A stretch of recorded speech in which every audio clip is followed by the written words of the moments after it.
Okay, I guess we can get started. So thanks again. Thank you so much for joining us. My name is Sandeep Gupta. I'm from the TensorFlow team in Google. And this talk is about machine learning and JavaScript. I also have my colleague Ping here, and he will co-present with me. So again, thanks and welcome. We're seeing.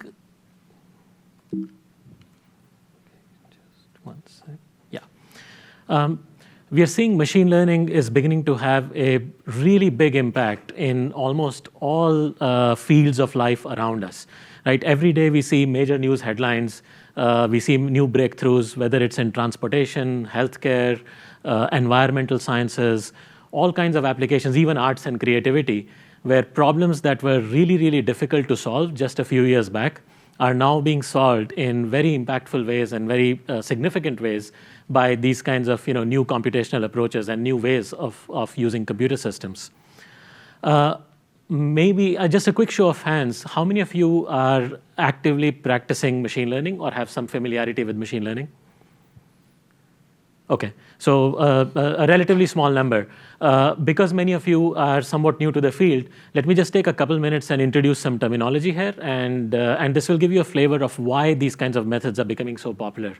Right? So in most of classical programming, right, when we are trying to solve a problem or write a program for a computer to solve a problem, the way we have usually done this is that we first come up with these rules and we try to write explicit code to codify those rules. Right? So for example, if you're trying to write a program that takes images and tries to detect whether it's an activity of, let's say, walking or running or bicycling, you might come up with some features or rules to describe that. One way to do that might be that let's measure the speed of the person. If the speed is less than some number, then we call this walking. If the speed is more than that number, maybe it is running. Right? So you come up with these kinds of rules and you implement a computer program to solve the problem that you want to solve.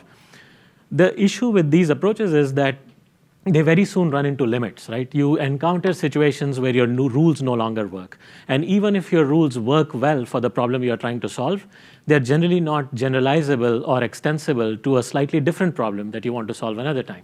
Right? So that's where classical programming runs into its limits. Right? In machine learning, it turns this whole concept sort of on its head. It turns it upside down. And the way you approach this is that what if I had some examples where I already know the answers? And what if I can feed a lot of these examples and answers, so we call this training data, and answers on that training data into a computer program or a model. And this model has the property that it can learn from these examples that it has fed, so that it can come up with what these rules are. Right? And these rules may be in a form that humans can understand, or it may be in some abstract form that a computer program is choosing to describe that problem. So this becomes a very generalizable way of solving a problem. And so in practice, the way you do that is you collect a lot of training data, and you have that data labeled. These are called human-generated labels. You feed it into a machine learning program or a model, and then out come these rules or a trained model. So this is the training phase of the machine learning process. And once you have trained a model, now, so this is some representation of the model. Now you can feed new data into this model, and then that model is ready to give you new answers or new predictions on this model, right? So this is called the inference phase. So this is sort of the most, at a high level conceptually, this is how a machine learning way of solving a problem will look like.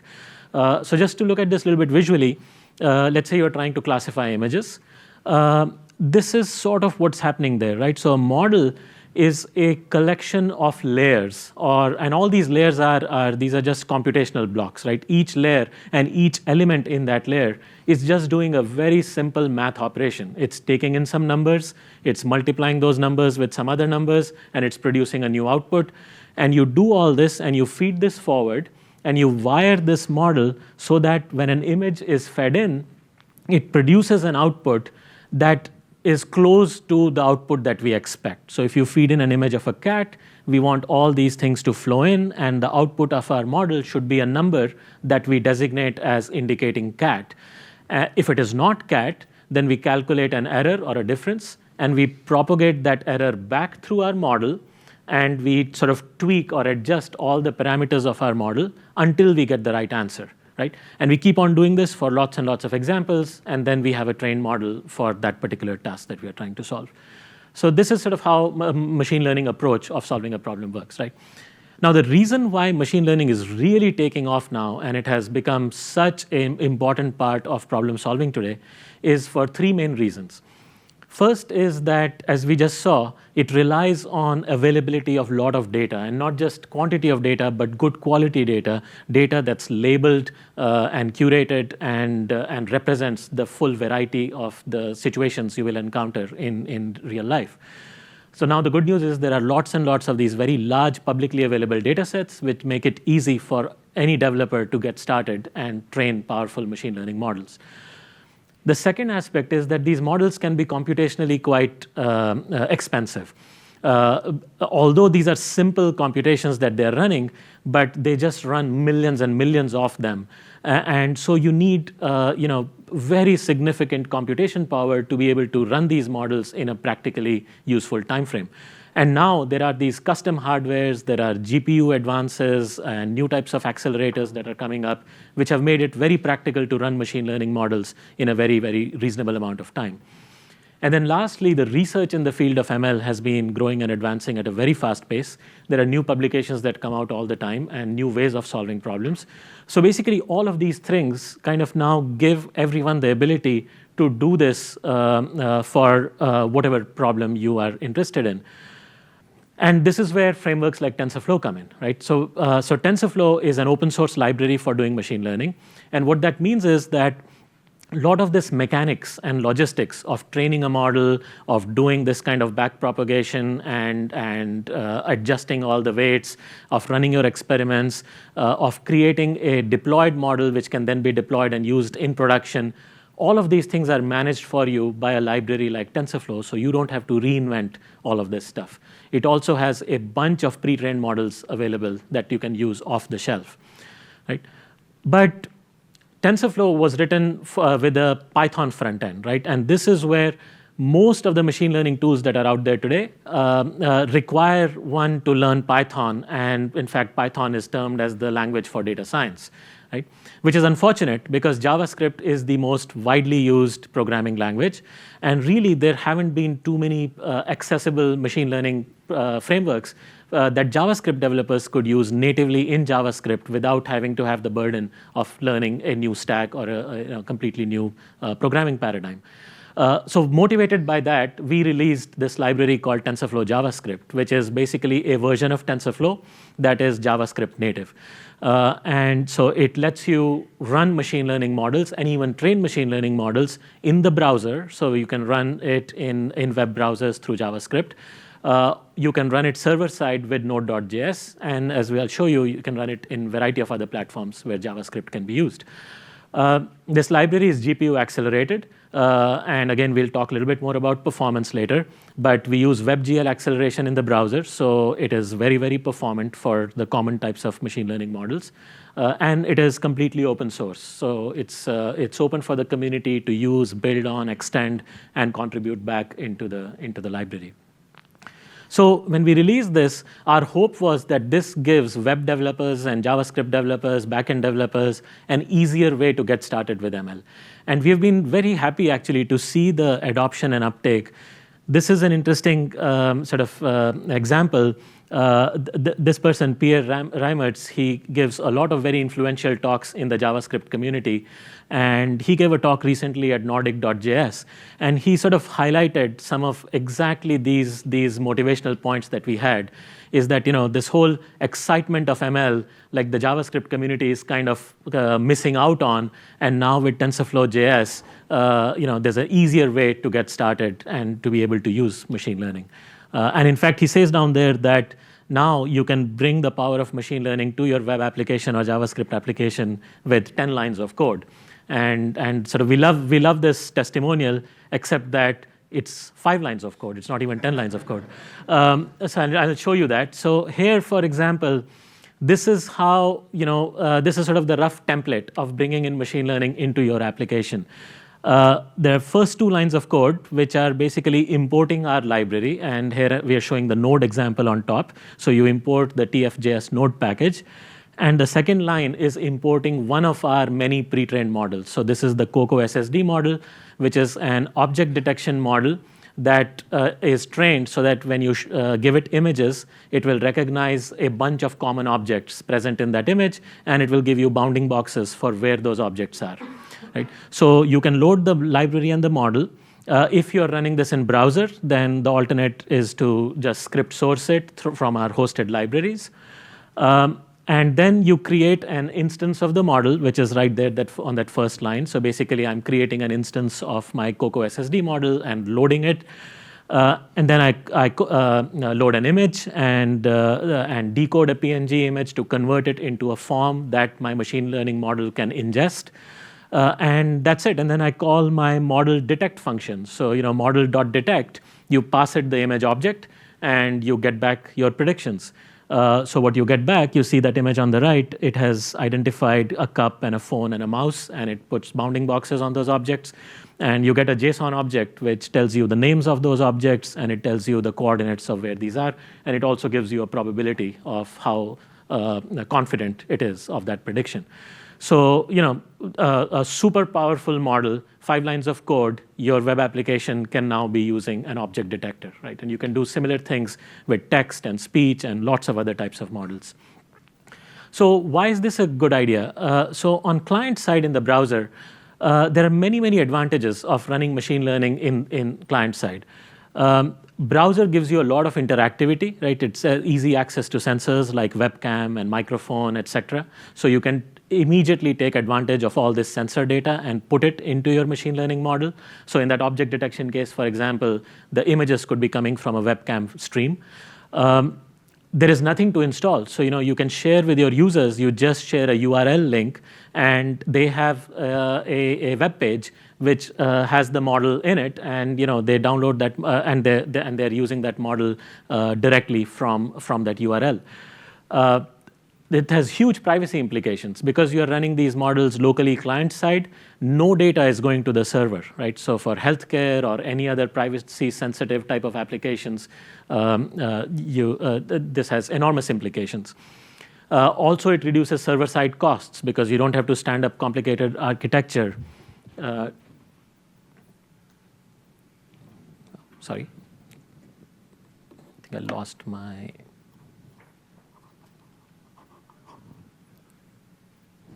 Projector. Oh, really? Okay. I think the connector was a little loose. Yeah. Okay, let's hope this works. And then lastly, as I mentioned, that because we use WebGL acceleration, you get really, really good performance. On the server side, you can run more powerful models that may not be practical to run client side in the browser, and you can basically take full advantage of whatever hardware you have. And these could be multiple core machine or GPUs or even other custom hardwares. There is a very large NPM package ecosystem. So if you are using machine learning in Node, you can benefit from this whole ecosystem of Node packages. And you can bring machine learning directly into your Node stack. So you don't have to have like separate Python data science teams and a separate backend Node team who sort of are not really talking to each other. You can bring machine learning directly into Node and have like a single stack. And because we bind to TensorFlow's C library when we run server side, we get a lot of performance benefits and sort of directly the ability to use any conventional traditional machine learning model that has been trained on the Python side. So there are 3 main ways of using this library.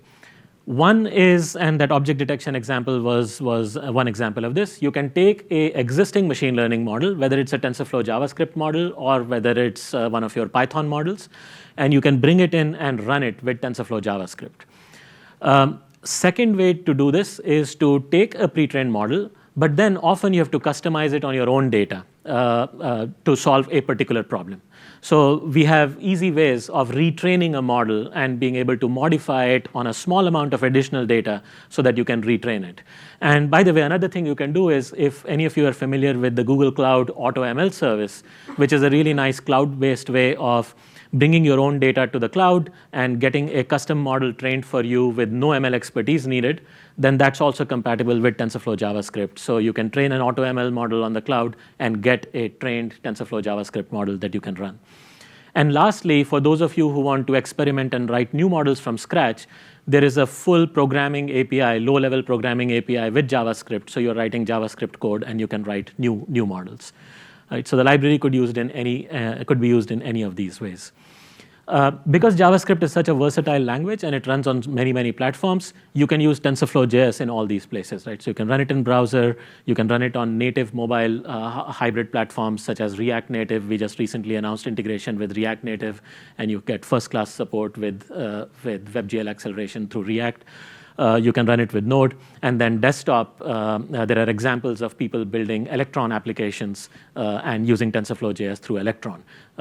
So many ways of using this, and we are continuously working on adding support for more and more platforms.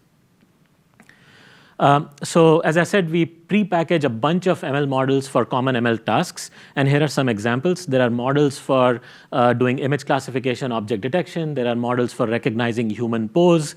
We had some of those demoed at our booth. And you're welcome to stop by after this and see some more of these.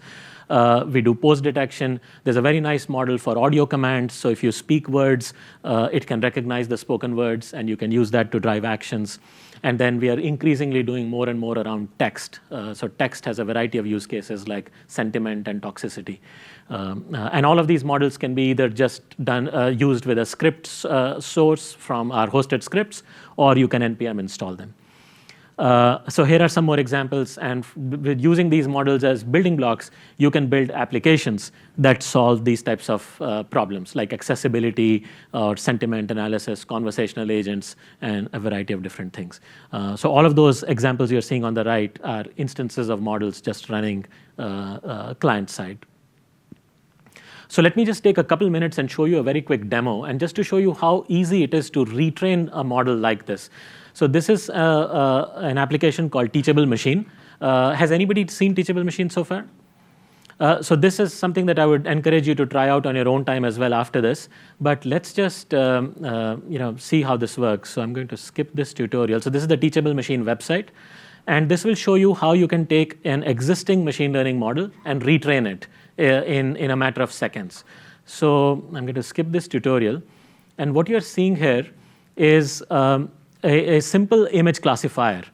And this web session has already loaded a powerful image classification model called MobileNet, and it's running in my browser session. And we are going to modify this model to do a very simple rock, paper, scissors classification. Okay? So we're going to output the word rock for my first class, paper for second, and scissors for third. Okay? And now we're going to record these training images. So this green class will be rock, then this will be paper, and this will be scissors. And we'll just record some images from my webcam. So let's record rock. So I'll hold down this button and record some training images. Okay. So this is rock. Rock. Now let's do paper.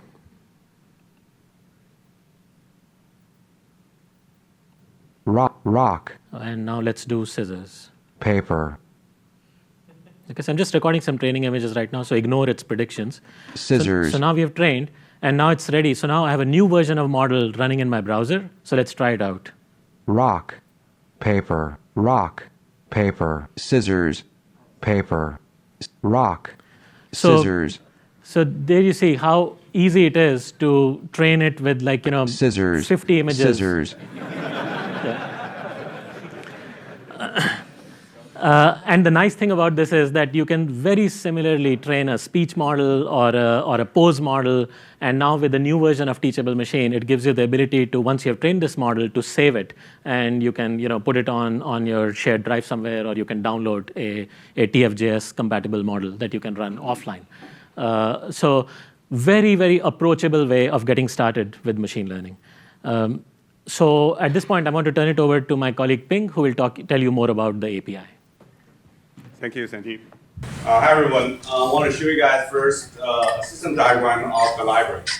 As Sandeep mentioned, you can use the model directly. So Sorry, high level will allow you to use The model mic. API. And the layer API is high-level API for model building. Can you turn your mic, please? All right, so the layer API is the model building API. So it gives you more abstract kind of API for you to build things easily. And the core API, fine-grained kind of API, allow you to control how you construct the neural network internally, and how you be able to have fine control over the training and execution. And as Sandeep mentioned, we support both client-side execution as well as server-side. On the client side, we use WebGL. So give you automatic GPU acceleration. And recently, we just create an alpha release for WebAssembly. So give you better acceleration on CPU side as well. On Node side, we use Node.js C binding directly into TensorFlow C library. So you can utilize the speed of TensorFlow on inside your Node running environment. And also, we support GPU support. On any devices that has CUDA support, which like NVIDIA's GPU cards, you could use TensorFlow GPU library. And also, we have something called LSGL. What it does give you is that if you have a vector that doesn't support CUDA, you can get GPU acceleration on the node side.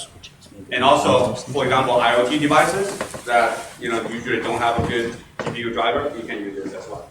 What it does give is the WebGL. This sounds weird. Well, give you the WebGL API actually. You could use other way if you want to. So all right, so now we do give you a lot of models, right? But the fact is that you may have your own models, like you have an ML department that builds your own model, or you have seen some nice model outside. You want to bring it into your JavaScript application, you can do that. So we give you a converter that can convert any TensorFlow models into a JavaScript-friendly format. And we do a lot of optimization for you so it can run faster on your browser or native mobile devices. And we give you also the API for you to download your model from like any static file serving services like S3 or Google Cloud storage. And you can inject that directly into your application and run the prediction as what I showed earlier. So that's for the browser side. But for server side, we just announced a new API. There's basically, if you want to run Python model inside Node, now you don't need to convert.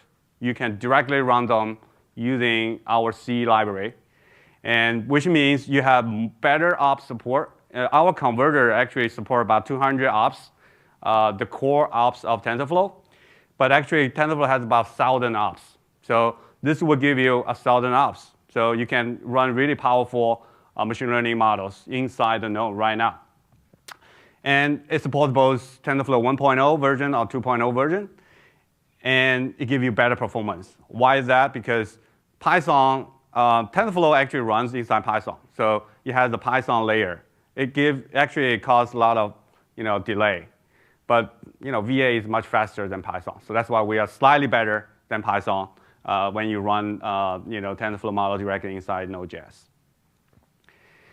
So here are some performance numbers. For MobileNet, that's what Sandeep was showing. There's an image recognition model.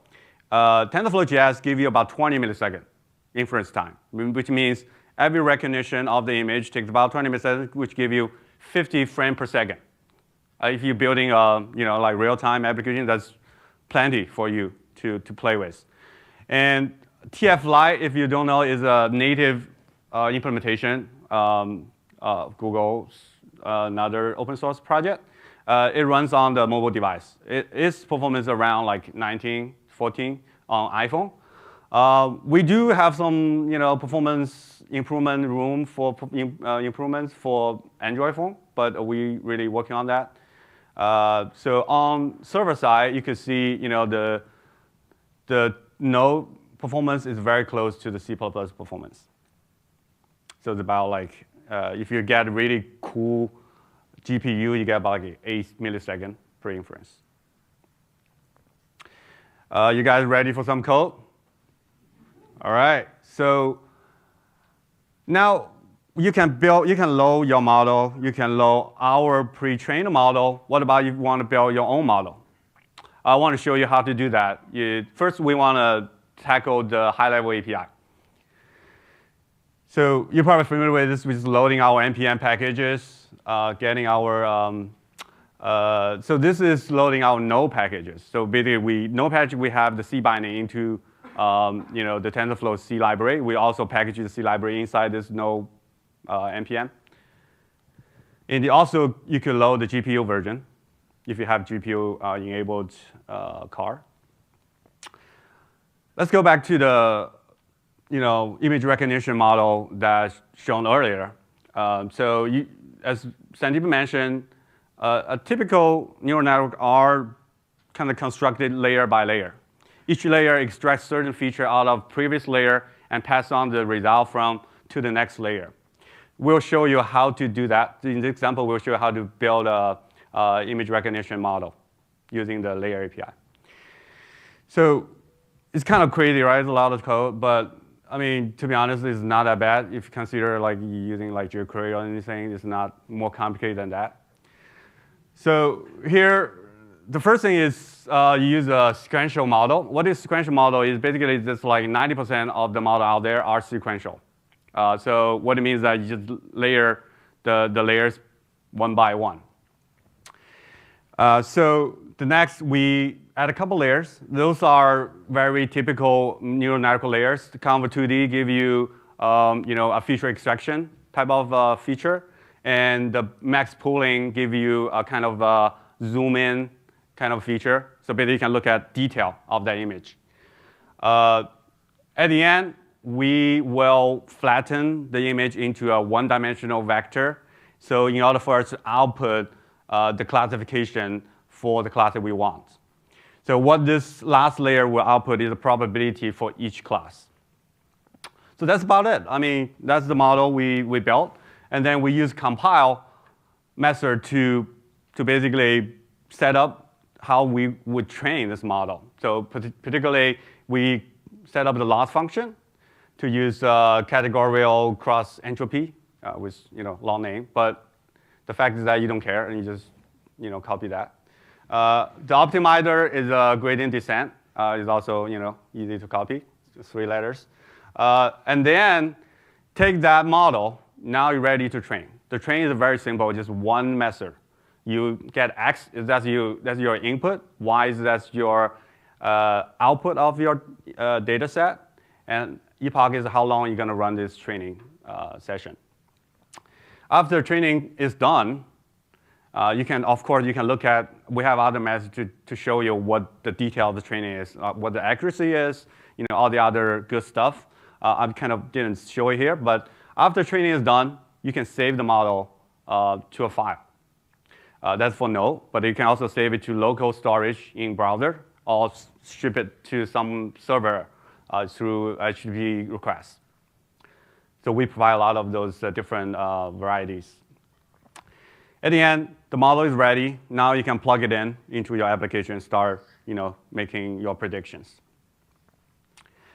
So that's high-level API. Well, what is a low-level API? The low-level API actually drill down inside the layers. Each layer actually is many, many smaller operations.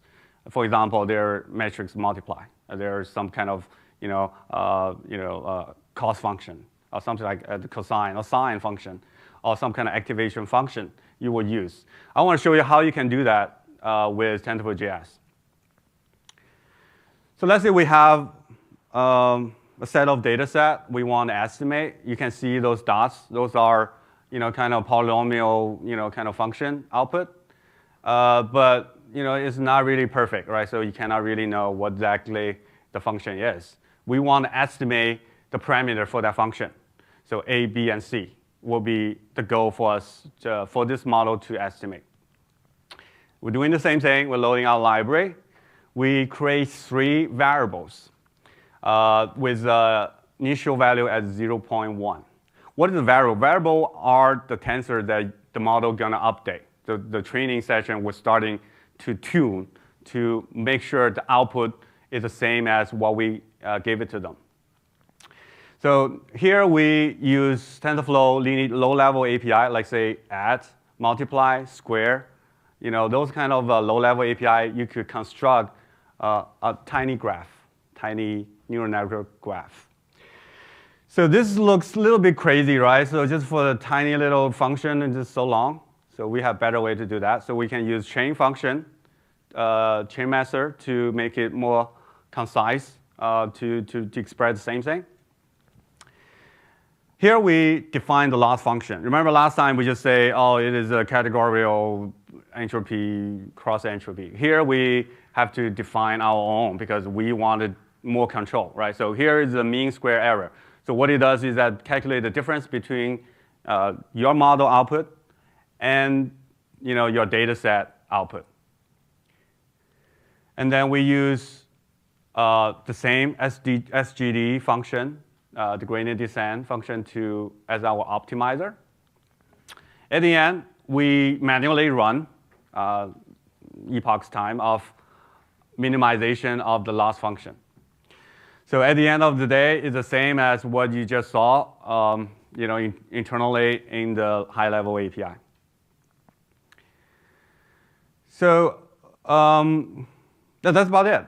So for TensorFlow.js, we also part of the TensorFlow ecosystem. We not only give you JavaScript, we also integrate it into TensorFlow world. We have in TensorBoard is a visualization tool, give you a visualization of how the training happens, like give you a lot of charts to show how the accuracy increase while the training happens. So those are at the end of the line, the last line is how you plug it into the TensorBoard visualization. So basically you can see it live when you have the TensorBoard opened. Oh yeah, here we go. We do have a graph. So that's what you see when the training happened in the previous example. All right, now I'll hand it back to Sandeep to talk about our user and community. Thanks. Thank you, Ping. I know we're running almost out of time. I'll just take about 3 more minutes and show you a couple more examples and also point to some resources to get started. TensorFlow.js is a growing community. As I mentioned, it's an open source project. We are very sort of happy to see the download statistics and also seeing more and more people join as contributors. There are more than 200 people contributing code actively to TensorFlow.js and we invite you all to become part of this. And also many developers are building really powerful extensions and libraries on top of TensorFlow.js. So there are some examples there which let you do some specialized custom stuff on top of the library. I want to show you 3 examples. This first one is from Nearform, and Nearform is here at this conference, one of the sponsors of the conference. They have built this really nice application called Clinic.js, which basically is a profiling tool. So it plugs into your Node workloads, and it helps you profile and look for performance issues, memory utilization, CPU consumption, things like that. And in this tool, they run a TensorFlow.js model for denoising and understanding what this profile data means. And you can check out a demo of this at the Nearform booth here at this conference. NodeRED is an open source library from IBM. This is a flow-based way of wiring together IoT solutions. Right? So you have a drag and drop model, and you can create IoT workflows. And NodeRED offers integration with TensorFlow.js, so all the TensorFlow.js capabilities are easy drag and drop modules that you can use to bring ML into your IoT stack. And very similarly, LowScient is another company that builds enterprise-grade IoT services and solutions. And LowScient has been looking at ways of incorporating TensorFlow.js-based prediction for client-side edge prediction of machine learning. And they wrote a really nice blog post to show how you could use this to build like a predictive maintenance application with sensor data. Right? So a lot of these types of examples are beginning to show the power of like an easy ML workflow in Node and IoT. So just in closing, I wanted to show this. If you have machine learning needs, if you envision as JavaScript developers or as Node developers, if you have certain needs or requirements from the library, we would love to get your inputs. There's a UXR study that we are doing, so please feel free to join us and give us your feedback. We would love to hear from you. And here are some links that are very useful for getting started. Of course, TensorFlow.org/js, that's our main website.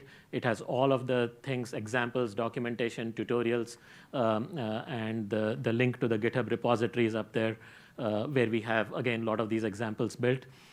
We have a mailing list in red there. If you join the mailing list, again, that's an excellent way to interact with other developers and directly with us on the TensorFlow.js team.